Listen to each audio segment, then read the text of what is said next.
Hi everyone, how are you? I hope you are fine.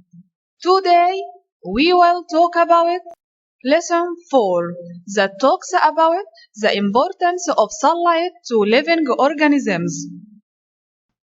Sunlight is necessary for all living organisms where plants depend on sunlight to make their own food by photosynthesis process. Some animals depend on plants in feeding. Bacteria and fungi feed on dead animals and plants.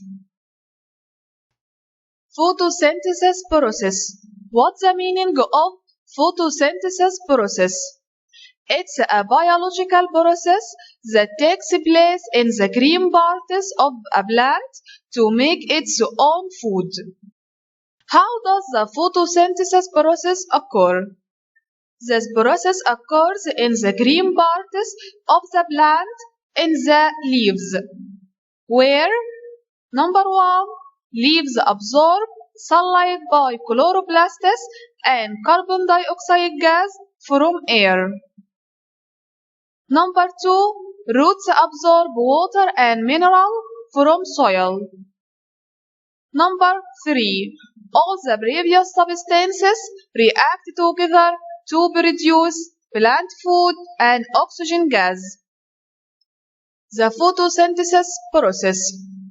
Leaves take sunlight and carbon dioxide gas from the air, and roots take minerals and water from the soil to give us oxygen gas and sugars. So, in the photosynthesis process, green plants use carbon dioxide gas and release oxygen gas. And chloroplasts give the plant its green color.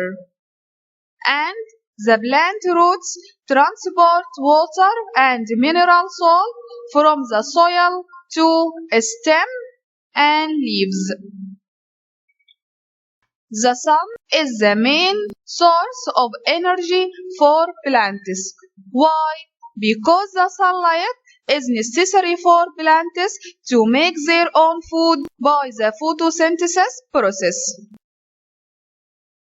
Again, chloroplasts give the plant its green color, and the plant roots transport water and mineral salt from soil to stem and leaves. And the sun is the main source of energy for plants. Why? Because the sunlight is necessary for plants to make their own food by photosynthesis process.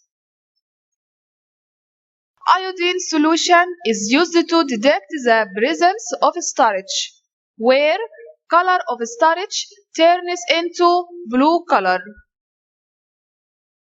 And in the respiration process of plants and animals, the oxygen gas is used and the carbon dioxide gas is produced. So, the green plant is necessary for keeping the percentage of oxygen gas and carbon dioxide gas constant in the air. Living organisms are classified according to the way of their feeding into producers, consumers, and decomposers. Number 1, producers. They are living organisms that can make their own food by themselves through the photosynthesis process. For example, green plants, green algae, and some types of bacteria. Number 2, consumers. They are living organisms that depend on producers directly or indirectly to get their food. They don't depend on themselves to make their own food due to the absence of chloroplasts. Types of consumers.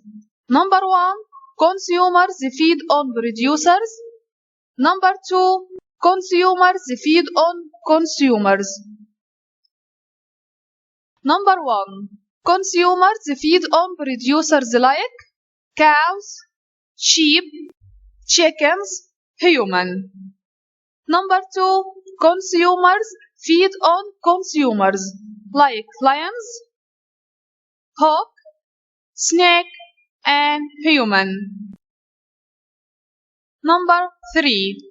Decomposers. They are living organisms that get their food by decomposing the organic wastes like dead bodies and plant remains. For example, some types of bacteria like yogurt bacteria and some types of fungi like yeast fungus and bread mold fungus. The importance of decomposers. Number 1. They help us get rid of the bodies of dead organisms and the plant remains. Number 2. They increase the soil fertility. Number 3. They are used in a lot of industries. A lot of industries depend on decomposers such as production of organic fertilizers and biogas, tanning leather and others. We finished our session today and see you next session inshallah. Goodbye.